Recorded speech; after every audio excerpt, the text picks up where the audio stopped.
좋은 금요일 아침입니다. 찬송가 446장 찬양하겠습니다. 446장입니다. 충성 외에는 참 기쁨 없도다. 날 사랑하신 주 늘 계시옵소서. 기쁘고 기쁘도다. 항상 기쁘도다. 나 주께 왔사오니 복 주옵소서. 나 주께 왔으니 복 주시옵소서. 주 함께 계시며 큰 시험 이기네. 기쁘고 기쁘도다. 항상 기쁘도다. 나 주께 왔사오니 복 주옵소서. 주 떠나가시며 내 생명 헛되네. 기쁘나 슬플 때 늘 계시옵소서. 기쁘고 기쁘도다. 항상 기쁘도다. 나 주께 왔사오니 복 주옵소서. 그 귀한 언약을 이루어 주시고 주 명령 따를 때 늘 계시옵소서. 기쁘고 기쁘도다. 항상 기쁘도다. 나 주께 왔사오니 복 주옵소서.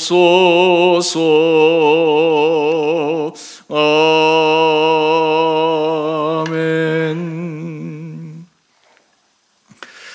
오늘 말씀 전도서 1장 1절에서 11절까지입니다. 다윗의 아들 예루살렘의 왕 전도자의 말씀이라. 전도자가 이르되 헛되고 헛되며 헛되고 헛되니 모든 것이 헛되도다. 해 아래에서 수고하는 모든 수고가 사람에게 무엇이 유익한가? 한 세대는 가고 한 세대는 오되 땅은 영원히 있도다.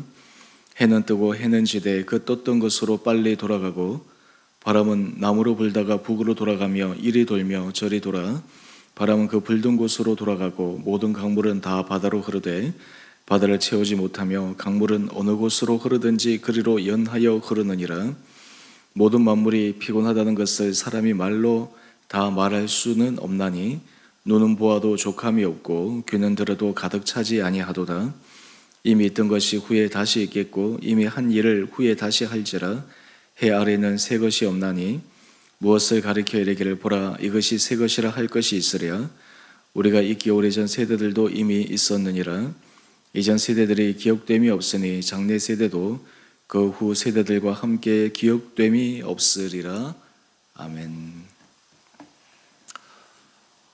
하나님께서 우리 금요일 이 하루도 우리 성도님들 심령 가운데 은혜를 더하여 주시고 주해 주시는 새 힘으로 이 하루도 믿음 안에서 승리할 수 있게 되기를 원합니다. 성경 말씀 가운데 특별히 전도서 말씀은 우리를 당황시킵니다. 사실 성경은 구약에서부터 신약 마지막까지 희망의 메시지요, 소망의 메시지인데 전도서는 첫 시작부터 헛되고 헛되고 헛되며 헛되니 모든 것이 헛되도다. 이 헛되다라고 하는 이 단어를 5번이나 사용하며 인생의 인상무상을 얘기하고 있기 때문입니다. 하지만 오늘 이 본문 말씀을 통해서 우리 인생이 헛될 수밖에 없는 인생 무상을 느낄 수밖에 없는 인생, 그럼에도 불구하고 예수 그리스도의 복음 안에 우리의 삶은 어떤 소망을 가질 수 있는지를 함께 묵상하기를 원합니다. 먼저 우리 큐티의 제목을 한번 보십시다. 오늘 큐티의 제목은 하나님 없는 삶의 실제, 허무함과 무의미함. 사실 우리 인생을 살아보면 많이 오래 살아본 사람들은 그런 얘기를 합니다. 지나간 시간이 얼마나 빨리 지나갔는지 모른다. 그러면서 마치 인생에 있어서 뭔가 대단한 것을 이룰 수 있는 것처럼, 인생에 있어서 뭔가 대단한 것이 있는 것처럼 그렇게 살아왔지만 실상 마지막 순간에는 인생이 가장 단순해질 수밖에 없는 것이 사람들의 인생을 살아 고백이지 않습니까?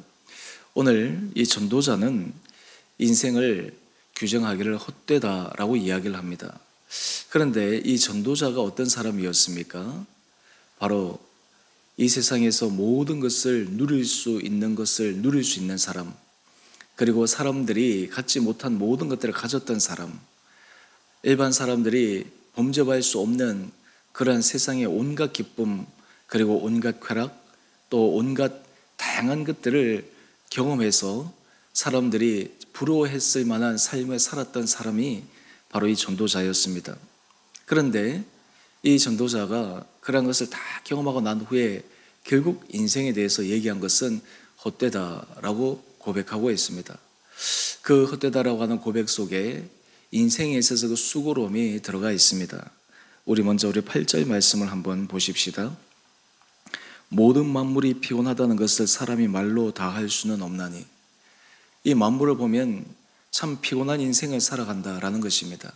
어렸을 때부터 나이가 들 때까지 저마다의 인생의 짐을 가지고 살아갑니다. 때로 우리는 내 인생의 짐이 언제 좀 홀가분해질 수 있을까?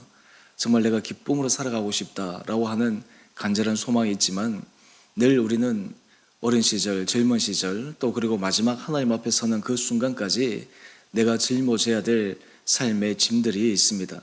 다른 사람들을 보기에는 그 짐이 좀 가벼워 보일 수도 있지만 정작 당사자는 그 짐이 얼마나 무거운지 모릅니다. 또한 그 삶의 문제를 해결하기 위해서 고군분투하였지만 결국 해결할 수 없다라고 하는 것을 인정하게 될 때, 그때 찾아오는 인생의 무상함도 대단한 것입니다. 우리가 사람들을 주변에 보게 되면 아마 사람들 가운데 나는 어렸을 때 꿈꾼 인생, 내가 정말 내 인생을 바라던 인생보다 나는 더 좋은 인생을 살았다라고 하는 사람들보다는 자신이 바라고 꿈꾸었던 인생들보다 살아가다 보면 아쉬움이 남는 것이 대부분의 사람들의 모습이 아닌가 생각해 봅니다. 사실 우리 주변에도 보게 되면 참 이 피곤한 인생의 모습들이 많이 있죠. 특별히 최근에 이 몇 년간 코로나로 인해서 많은 사람들의 인생의 피곤함을 경험했습니다. 개인적으로 뿐만 아니라 전 국가적으로, 전 세계적으로 지금도 신음하고 있고 고통 가운데 있고 참 인생이 피곤하다라고 하는 것을 느끼며 살아가게 됩니다. 또한 3절 말씀을 한번 볼까요? 이 전도자는 이렇게 얘기합니다. 희 아래서 수고하는 모든 수고가 사람에게 무엇이 유익한가? 무엇을 위해서 내가 그렇게 수고했던가? 무엇을 위해서 내가 그렇게 노력했던가? 무엇을 위해서 내가 그렇게 애썼던가? 이러한 생각들이 물밀듯이 밀려오면 참 그 삶의 소망의 끈이 끊어지게 되는 그러한 순간도 찾아오게 됩니다. 여러분, 세상의 사람들, 우리가 예수 그리스도를 주라 고백하지만 우리 가운데 하나님에 대한 굳건한 믿음이 없을 때 우리 안에도 이런 허무함이 찾아올 때도 있습니다. 여러분의 인생은 어떻습니까? 여러분은 아침에 눈을 뜰 때 어떤 감정이 여러분의 감정을 온전히 주장하고 있습니까? 잠자기 전 눈을 감을 때 어떠한 생각이 여러분을 사로잡고 있습니까? 사실 우리가 우리 삶을 우리 힘으로 살아가려고 할 때마다 우리는 늘 참 쉽지 않다라는 것을 고백하게 됩니다. 오늘 일한 가운데서 이 전도자는 우리들에게 이야기를 합니다. 우리가 행했던 모든 일들, 그것이 뭔가 새 것이 있을 것 같지만 거기에는 새 것이 없다. 오늘 9절 말씀을 한번 볼까요? 마지막 말씀입니다. 해 아래에는 새 것이 없나니. 해 아래는 새 것이 없다는 거예요.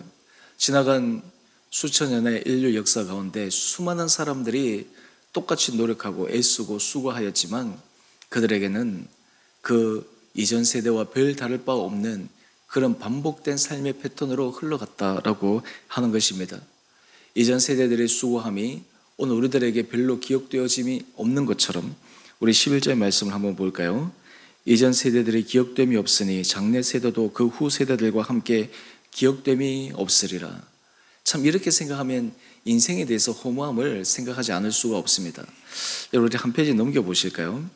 여기 보면 팀 켈러 목사님 이 뉴욕 맨하탄에서 리디머 교회를 개척하고 또 그 교회를 통해서 수많은 젊은 친구들 또 그리고 도시 안에 살아가는 사람들의 삶의 해위와 삶의 무력감에 빠졌던 사람들에게 예수 그리스도의 복음이 진정한 의미가 있다라고 하는 것을 전하고 보여준 그러한 사역자인데 이분이 옥스퍼드 타운으로서 해론자와 만나서 강의했던 그 내용을 일부 소개한 글입니다. 여기에서 얘기하는 것 물론 짧은 글이지만 우리 삶에 있어서 삶의 가장 중요한 가치가 어디 있는가? 삶의 가장 큰 의미가 어디 있는가? 우리가 예수 그리스도를 우리 삶의 구주로 고백하는 것, 이것이 우리 삶에 어떤 의미가 있는가? 어떤 가치가 있는가? 하나님이 없다면 내 인생이 어떻게 되었을까? 사실 그런 의미에서 우리 신앙은 하나님 없이 살아가는 삶은 일반 사람들이 느낄 수 있는 그 허무함 속에 빠져버릴 수밖에 없습니다. 오늘 그럼에도 불구하고 우리가 인생 가운데서 하나님 한 분 예수 그리스도로 말미암아 우리 인생에 참된 소망을 가지고 살아갈 수 있다고 하는 것이 얼마나 큰 은혜입니까? 여러분 우리 기독교 신앙은 마지막까지 희망과 소망을 잃지 않는 긍정의 그러한 신앙입니다. 저는 이 대표적인 그 사건 하나가 마지막 예수님과 함께 십자가에 달렸던 강도들의 모습을 생각해 봅니다. 한 강도는 예수님에게 여전히 그의 삶을 돌이키지 못하고 예수님을 저주하였지만 한 강도는 예수님을 향해서 주여 나를 기억하여 주옵소서 그러면서 그 마지막 순간 지나간 인생, 그의 허무한 인생, 그의 죄악 많은 인생, 어떤 의미에서 생을 비참하게 끝내야 될 그 인생이 그 마지막 순간 예수님을 만나서 예수님 앞에 그의 마음이 온전히 열려서 하나님의 품에 안기는 그런 놀라운 구원을 약속을 선물 받은 것을 기억합니다. 어떤 사람들은 그 사건을 보면서 이렇게 잘못 생각하는 사람도 있습니다. 내가 인생을 그냥 마음대로 살다가 마지막 순간에 내가 예수님을 영접하면 되겠지. 사실 그런 소망이 있지만 실제로 그런 기회가 주어질지 안 주어질지는 어떻게 장담할 수 있겠습니까? 우리 기독교 신앙은 마지막 순간까지도 희망을 잃지 않는 신앙입니다. 유대인들이 아우슈비츠 감옥 안에서 죽어갈 때 그들이 그 가운데서 살아남을 수 있었던 이유는 아무런 빛도 보이지 않는 절망스러운 곳에서도 하나님의 역사하심을 기대하고 소망할 수 있었기 때문입니다. 로고테라피의 창시자 빅터 프랭클린은 얘기합니다. 사람들이 삶의 의미를 잃어버릴 때, 삶의 소망을 잃어버릴 때 조그마한 어려움, 때로는 자신이 감당할 수 없는 시험으로 인해서 무너지지만 진정한 삶의 의미, 소망을 가지고 있는 사람은 어떤 고난과 어려움도 헤쳐나갈 수 있고 또한 오히려 그 고난과 어려움이 그의 삶을 더 상승시키는 원동력이 된다라고 이야기를 합니다. 여러분 우리에게 유일한 소망이 하나님이라고 하는 것은 우리의 삶은 내 혼자만 살아가는 것, 내 능력으로만 살아가는 것이 아니라 천지 만물의 주관자이신 하나님께서 우리 인생에 개입하시고 우리와 함께 하시고 우리와 동행하심을 믿을 때 우리에게는 하나님 한 분만으로 말미암아 소망을 가질 수 있게 됩니다. 확률적으로 얘기하면 세상의 사람들이 99%가 안 된다고 얘기하는 그 순간, 세상 사람들은 거의 끝이라고 얘기하는 그 순간 우리는 하나님 한 분 유일한 소망 되신 주님으로 인해서 힘을 얻고 앞으로 달려나갈 수가 있습니다. 요즘 우리가 대림절 기간을 보내고 있습니다. 이 대림절 기간 우리 안에 오시는 예수님 그리고 십자가의 도, 이것이 왜 우리 삶에 있어서 중요한 것입니까? 우리가 예수 그리스도를 붙들고 있을 때 우리는 마지막 최후의 승리자가 될 수 있기 때문입니다. 오늘 이 아침 우리 사랑하는 성도님 한 분 한 분들에게 여러분의 심령에는 주님 한 분만으로 여러분들이 소망을 가지는 믿음의 길을 걸어가고 있습니까? 주님 한 분만으로 여러분의 인생의 마지막 주님 앞에 서는 그 순간까지 소망을 잃지 않고 희망을 버리지 않고 끝까지 믿음 안에서 걸어갈 수 있는 그러한 결단들이 여러분 가운데 있습니까? 오늘 이러한 삶의 고백을 가지게 될 때 많은 사람들의 인생은 헛되고 허무하고 그리고 인생에 참 무상하다라는 그런 고백 속에 우리는 동일한 것을 느끼긴 느끼지만 그럼에도 불구하고 하나님의 놀라운 은혜와 능력을 기대하며 다시 소망을 품고 살아갈 수 있는 희망찬 삶을 살아갈 수 있게 되리라 믿습니다. 하나님께서 우리에게 하루하루 새날을 주실 때 이 하루하루가 그저 반복된 하루하루가 아니라 하나님께서 오늘 이 하루 우리에게 주시는 새로운 생명, 오늘 이 하루 삶을 살아가면서 우리에게 삶의 귀한 가치와 의미, 또한 우리가 만나는 사람들에게 우리가 믿는 그 예수 그리스도의 복음의 은혜와 능력을 함께 나눔으로 그 사람 한 사람 한 사람도 주님 앞에서 새로운 의미를 가질 수 있는 그런 귀한 의미 있는 삶을 살아갈 수 있는 우리 귀하고 복된 성도님 한 분 한 분들 되시기를 주님의 이름으로 축원드립니다. 함께 기도하겠습니다. 사랑의 주님, 이 세상의 수많은 사람들이 전도자의 고백처럼 인생이 헛되다라고 하는 그 고백을 하며 살아가고 또한 그 헛됨의 마음을 넘어가기 위해 다양한 인간적인 방법과 수단을 간구하는 참 피곤한 인생을 살아가는 모습을 저희들이 보고 있습니다. 때로 우리도 인생을 살아갈 때마다 이 전도자가 느낀 그 인생의 헛됨과 허무함을 느낄 때도 있지만 그럼에도 불구하고 우리 안에 유일한 소망 되신 예수 그리스도로 말미암아 우리 안에 참된 희망을 품고 살아가는 우리 온 성도들 되게 하여 주옵소서. 특별히 주님, 우리 사랑하는 성도들 심령 가운데 주님이 친히 찾아오시고 말씀하여 주시고 우리를 섬세하게 인도하여 주셔서 바랄 수 없는 중에 바라며 희망을 가질 수 없는 중에 소망을 가지며 다시 한번 믿음에 도전을 할 수 있는 용기도 허락하여 주옵소서. 우리 성도들 가운데 여러 육체의 연약함으로 주님 앞에 간절히 간구하는 성도들, 심령의 낙담과 하나님 아버지의 심령의 어려움으로 주의 위로를 기대하는 성도들, 관계의 문제로 심령이 위축되어지고 삶의 참 소망을 느낄 수 없는 성도들, 여러 가지 삶의 일터와 터전 가운데 하나님의 도우심을 바라는 성도들, 인생의 다양한 문제들, 다양한 삶의 과제들이 때로 우리 성도들의 어깨를 누를 때마다 하나님께서 새로운 힘을 더하여 주시고 믿음 앞에서 소망 가운데 걸어가는 우리 온 성도들 되게 하여 주옵소서. 주님, 우리 주원의 교회를 기억하여 주시고 이 교회가 정말 하나님의 은혜의 소망을 사람들에게 보여주며 증거하며 이 교회 공동체를 통해 사람들이 힘을 얻고 사람들의 영혼이 소생하며 주님 앞에 돌아오는 놀라운 구원의 역사가 일어나게 하여 주시옵소서. 하나님께서 하실 놀라운 기적의 역사들이 우리 삶의 자리에도 일어날 수 있음을 바라볼 수 있는 믿음의 눈이 있게 하여 주시고 우리가 의심에서 믿음의 사람으로 나가게 하여 주시옵시고 우리가 인생에서 때로 허무함과 무상함 가운데 새로운 소망을 가지고 힘 있는 믿음의 길을 경주하는 우리 온 교회 공동체 되게 하여 주시옵소서. 특별히 주님, 이 나라와 이 민족을 불쌍히 여겨주시고 이 땅 가운데 많은 삶의 무상함과 그리고 삶의 허무함으로 고통당하는 자들을 위로하여 주시고 특별히 곳곳에 세우신 주의 교회들을 통해 이 땅 가운데 참된 소망은 예수 그리스도임을 증거하여 이 나라와 이 민족이 정말 하나님의 놀라운 은혜 복을 받는 데 쓰임받도록 주여 이 나라를 축복하여 주옵소서. 오늘 한 날 하루 삶도 우리 온 성도들의 심령을 은혜 가운데 붙들어 주시기를 우리 사랑하신 예수님 이름으로 감사기도 드리옵나이다. 아멘. 하늘에 계신 우리 아버지, 아버지의 이름을 거룩하게 하시며 아버지 나라가 오게 하시며 아버지의 뜻이 하늘에서와 같이 땅에서도 이루어지게 하소서. 오늘 우리에게 일용할 양식을 주시고 우리가 우리에게 잘못한 사람을 용서하여 준 것 같이 우리의 죄를 용서하여 주시고 우리의 시험에 빠지지 않게 하시고 악에서 구하소서. 나라와 권능과 영광이 영원히 아버지의 것입니다. 아멘. 오늘도 믿음 안에서 승리하시는 복된 하루 되시기를 바랍니다.